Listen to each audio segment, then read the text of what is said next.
નમસ્કાર દોસ્તો, ઓળખી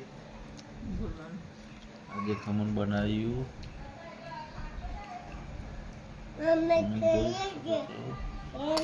તમે શું કરો હો? શું ખો છો? ખમણ ખો છો? ખાસું બધું ખાધું? તો આપણા માટે આ છે મમ્મી. એટલે ડાયરેક્ટ ખવાય? કોકને આપવું હોય તો ડાયરેક્ટ નહીં ખાધેલાની ટેસ્ટ કરું છું બને. હું ટેસ્ટ કરું. તો દોસ્તો, ગરમા ગરમ ખમણ તૈયાર થઈ ગયું છે, રેડી. તમે જોઈ જ શકો છો કે કેટલું અચ્છા છે. આગળના કેમેરામાંથી સરખું આવતું નથી. તમે વિડીયોને લાઈક કરજો, શેર કરજો. બોલ લે, કમેન્ટ કરજો તમારું ખબર કેવું બની છે.